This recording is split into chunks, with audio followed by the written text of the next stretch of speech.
Stop nostalgia!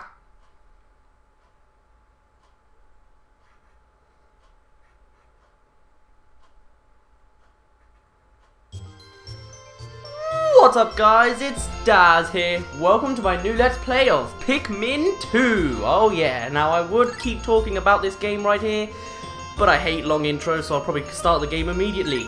Here we can see on the 3 files we have, if it will load, we have my completed file, which I will be explaining why I actually have that available later, the file I'm actually going to play for this Let's Play, and my practice playthrough. Yep, that means that I've got some practice clips like I usually do for a Let's Play to show you, and I've actually got it ready this time because when I practiced I did everything in a large bulk, so you should actually see the clips from my practice playthrough, which is good. So I say let's get going. Oh, by the way, this is the PAL version, so you might notice a couple of differences. Who knows, let's just go through this. Let's get started.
Love how he goes over the meteor he crashed on in Pikmin 1. God, I'm so excited to play this game. The Valley of Repose. Oh, you thought you'd get on this planet without a crash? Think again.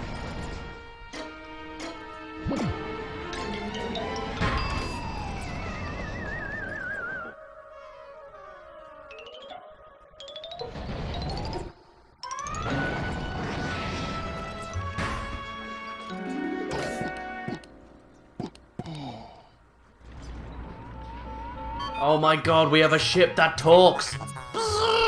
That was close! I have averted a crash landing. Running diagnostics. Alert! Danger! Louie is missing. He must have somehow fallen out of his cockpit. He is not responding via his communicator. He is either flouting protocol or in danger. Olimar, you must find Louie before he freezes to death in the cold of this planet. Wait a moment. Look!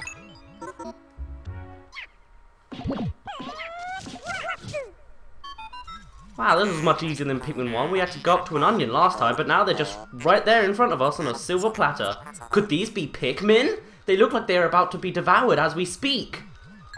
It looks more like they're just sort of having a rest behind a thingy, but you know. You must help them, quickly! Press B to call them with your whistle, Captain Olimar. You can hold blah blah blah, this is the mechanics.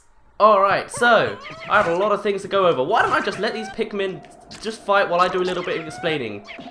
Right now, this enemy cannot defeat these Pikmin. It's practically useless. It can actually bite them, but it won't actually kill them, and it won't really grab them. It will just throw them off. So, going over the controls for a minute, I know I'm really breaking the fluidity of the game, but when you have no Pikmin, Olimar can press A and you can do a punch. You hold B and you whistle, or you can press it to do a little bit. You got L and R to change your camera angles, and Z makes you look upwards. And I think that's basically all we can do for now. So let's call our Pikmin.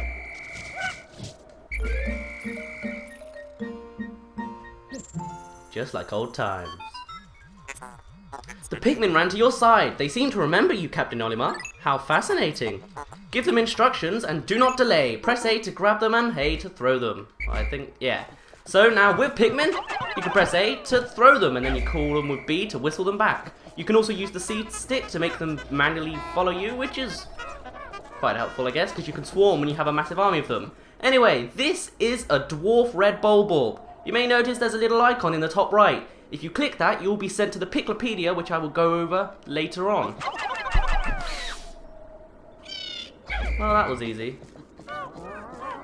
You can see its little ghosty corpse thing flying out the way. It's kind of gruesome, but oh well. Okay, keep on talking, ship. I really want to pay attention. Attention! Captain Olimar, I have just re-established my communications link with Louie.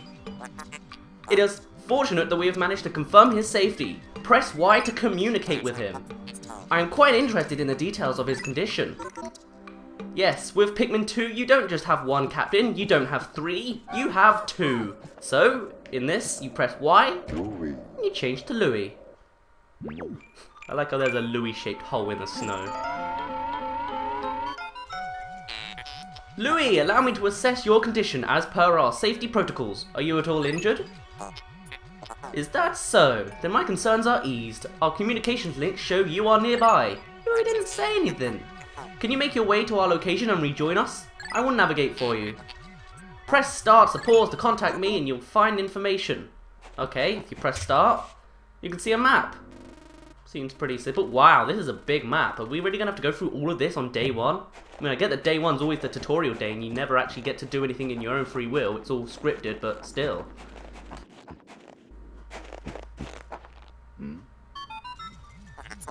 Louie, the odd object before you appears to be one of the onions mentioned in Olimar's report. So Olimar doesn't discover the onion this time, it's Louie.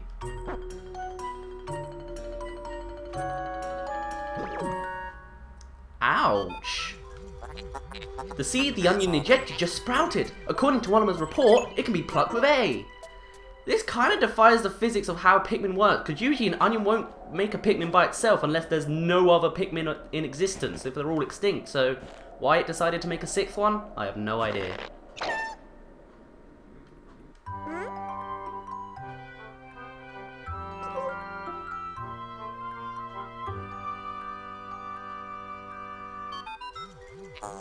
Louie, this must be one of the Pikmin creatures from Olimar's report. It is staring at you.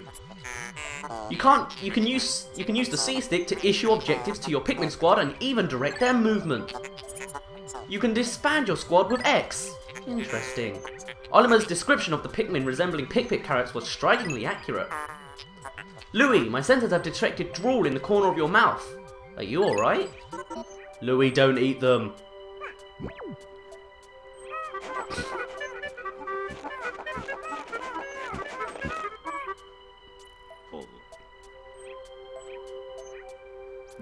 Good job, Louie, breaking the fourth wall. So, now that we have Louie, you might have noticed when you press the C stick and you make there's a little sound effect.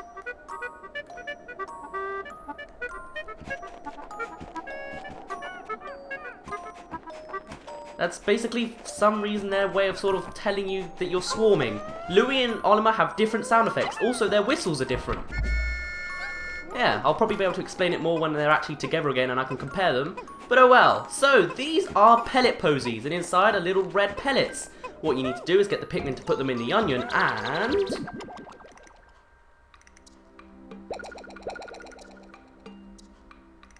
sprouts more. What a surprise. Are you going to tell us more about it, Chip? Yes, you are. Of course you are. The onion ejected more seeds. The pellet from that flower must hold nutrients that breed Pikmin.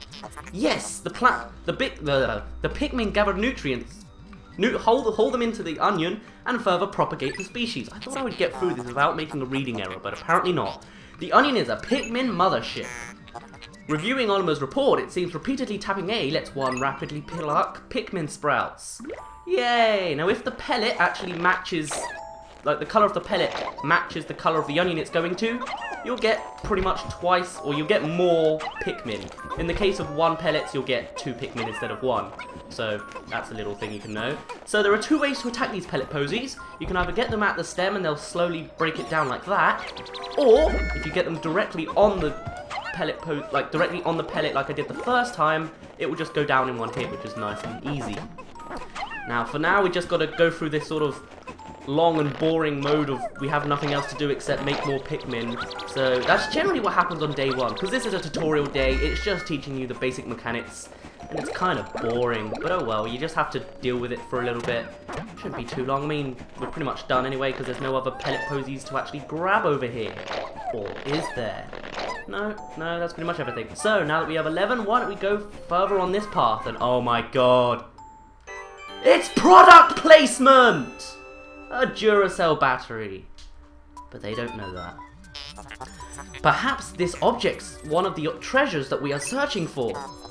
The only reason we found it here is because this is where you crash landed. How fortunate! I would like to appraise it, but you must regroup with Olimar first. Can you see him? Press L to move the... Okay, this is something I already explained.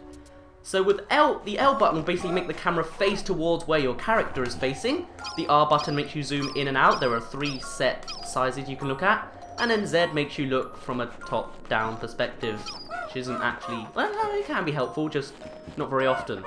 Now we have another new mechanic. Paper bags. This is new from the Pikmin series.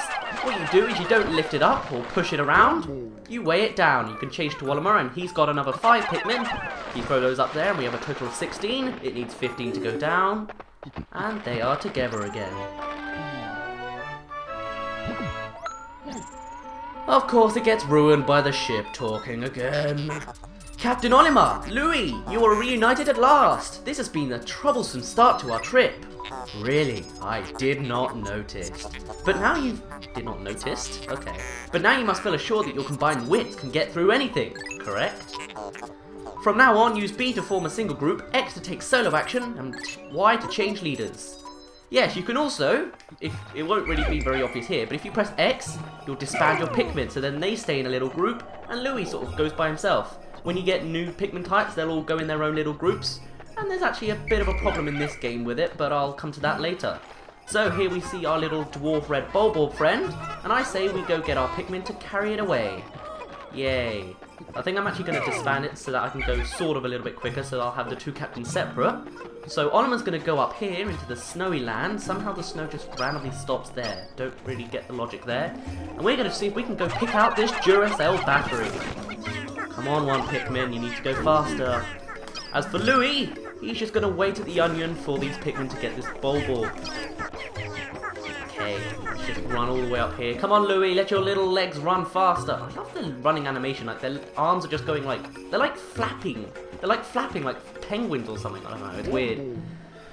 Okay, so now the Duracell battery is out, and as you can see we have 10 Pikmin carrying it, but it needs 20. And actually, if you hear the Pikmin, you can hear them just like, but it's not actually very effective, so you can just wait there, Olimar. And that camera's a bit too far zoomed in for me. So the PAL version generally, actually no, each version, I think there are 3 versions of Pikmin 2. There's the American version, which is the NTSC version, the Japanese version, and then the European version. And they are actually really different in the essence of treasures, because some of the treasures, like, they'll have different names, some of them are in different places, and some treasures are completely replaced by other treasures in this game, and it's really weird. So I probably won't be able to show off in-game all of the differences, but I'll see if I can put it on screen like afterwards in editing to show you the differences. For example, this battery I think is a different battery in the Japanese version, so I'll put a little picture of it on screen when we come up to the ship. Yes, they're not going to take this to the Onion, they're going to take it to the ship. Very, very freaking slowly. Look at this. Like, it looks more like they're trying to dance with it than actually carry it. What are we going to do, Olimar? Don't know. This is the second time one of them has actually been on this planet. Louie is actually new to the series at this point, since he's just been thrown into it by his boss. Speaking of our boss, right?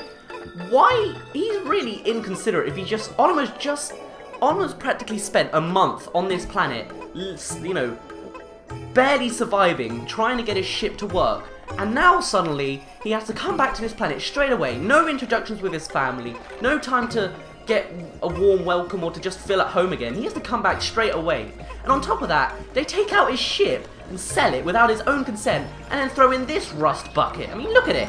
I mean, it has a little, I think it has like a little angel icon on the side, but it's certainly no angel. It's sort of, it's annoying a lot of the time. Although, actually, I would admit, out of the 3 ships that are in this series so far, this is my favourite, because it can actually talk. Anyway, along with talking, it has a couple of other mechanics. For example, it can show us that this is worth 280 Pokos, only 10,000 to go, or a bit less than 10,000. 280 less than 10,000 actually, but anyway. The Courage Reactor. It's not called a Duracell battery, because the ship doesn't know it's a Duracell battery. It can't read, so it makes up names itself. Our first day of exploration has yielded our first treasure. We will be done in record time. I took the liberty of naming it when I appraised it. The name reflects my current thinking. Okay, ship, I'm sure you can think. Leave it to me to think up catchy names for hit products. It is but one of my many talents. We shall end our first day here and report back to our president. His face will surely be joyous. Also, if you saw when we were carrying the treasure, there was a little icon on there. I'll put it back up again. If you click that, we'll go back to a little treasure hoard thing, and I can actually show some information-y bits for it. Or you can wait until the end of the video and I'll put it in then. However, to communicate with Hocketate, we must fly into a low orbit above the planet. We will now return to the surface until morning, so as to avoid the indigenous nocturnal creatures. So that's the end of day 1, the tutorial day. So naturally we have, as has been in every Pikmin game so far, a sunset cutscene. Unfortunately the Pikmin are nowhere to be seen. They've probably already gone off to their Onion because they weren't actually in our little army at the time, so we'll just have an empty room for now. An empty outside? Yeah, okay. Oh my god, there's another baby!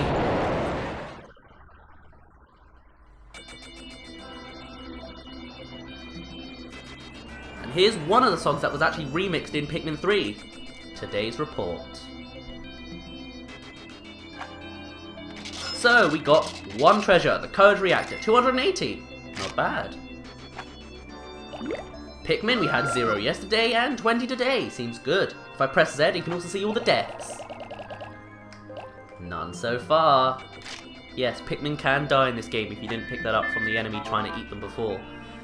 So, let's get some mail from the President. We get a mail every day. Not always from the President, but it's nice because it gets a little bit of character development, I think. You found your first bit of treasure. Fine work. Our future depends on your efforts, so check your treasure hoard regularly. I'll check in often. Keep up the pace. I will save my game, thank you very much. And now we come to the world map. There's not really much we can do here. There's only one place to actually go, and is it me or is the ship like lagging in its speed? Also, this map is actually just the Pikmin 1 map with some extra assets plonked on top. But whatever. So I think I'm going to end it off here. Actually no, I'm going to show off the Piklopedia and the treasures. If you press L and R, you can go to them. So if I press L, you'll see this is the Piklopedia. It's basically showing every single enemy or thing you can attack. So if I press A, you can throw pick carrots at it, which is what was made on Propagating and look a lot like Pikmin. And you can basically just feed them for some reason. Don't really know why you would. You can also see you can press X and Y to get Oliver and Louie's notes. Now this is why I had a completed file on my game. With that, I can actually look at Louie's notes, and I can actually hear about it. So I think for now, I'm going to end it off here, but then I'm actually going to read it afterwards, so then I can annotate it to the thingy afterwards. So, right. Does that make sense? Good. So, my name's been Daz, you don't really care, and I'll see you in a bit.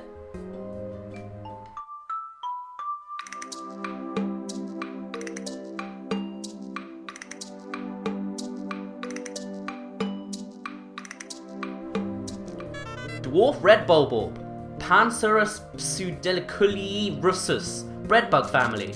Although initially identified as a juvenile red bulb, groundbreaking new research indicates that this creature is in fact a member of the breadbug family, a close relative of the vanilla breadbug. It escapes predation through mimicry. Unique adaptation of the red bulb's crimson coloration allows the species to safely commingle. Such effective adaptation of an obfuscate. Oh my god, why do you have to use such big words, Olimar? I know you're smart and a biologist sort of thing, but still. An obfuscation by a prey species is rare, indicating this clever creature is a master of mimicry. Okay, so Olimar's notes are basically scientific cool stuff. It would actually encourage me to get into biology if there was an alien planet and creatures to look at. Seriously, I'd love to do this. And Louie's notes is how to eat them. For a blissful bisque, mince the entire beast finely and stir it in with heavy cream, artichoke hearts, and a pinch of black pepper. Heat slowly until piping hot. Mmm, rich and creamy. And we have pellet posies. They're not really enemies, but it counts in the Piklopedia. It has every single plant. Don't know why. After time, they will grow into little pellets. It's nice. Pellet posy, Amplus nutrio, pellet weed family. In the stem of the pellet posy, one can observe the muscle fiber unique to half plant, half animal species, such as the Pikmin and candy pop flowers. So the pellet posy is a species that can be considered a close relative. Although the ability to crystallize nectar is unique to a small group of the pellet weed family, the fact that these plants reach maturity so quickly and that their pellets, not their parents, contain such high concentrations of natural nutrients in the soil explains why the Pikmin and so many of the other indigenous species are so reliant on these pellets for sustenance. Huh. Louie's notes. On a quest for the perfect hors d'oeuvre, I think that's his. God, I don't know how to pronounce French. Slow cook this plant in a wood fire oven, but be careful to only serve the tender pellet. Alright, and if you press L and R again, you go to the treasure hoard. This is basically a view of every treasure. Now in this one you can't actually throw pick carrots at it. I wonder why, but you can zoom in and move with the camera, which is nice. And actually, doesn't look like there is actually a ship's log that you can also get with these, but I guess you can't get that until later into the game, so I'll have to show that at a later time. Olimar's journal. We've recovered our first treasure. Amazingly, the Pikmin remembered how to salvage it. I can't understand their adorable language, and I don't think I know what they're thinking. Yet I'm so happy to see them when I crashed on this planet. The Pikmin helped me locate my missing ship parts. In my darkest hour, the Pikmin were there for me. Now that I've reunited with them, I know everything will be alright. It will. Right? I'm sure it will, Olimar. I'm sure it will. Well, thanks for staying this long. It's been 25 minutes. I guess I'll end it off again because you probably were here to hear what the Piklopedia stuff was. So I'm going to say goodbye once again. So, my name's been Daz, you didn't really care, and I'll see you in a bit.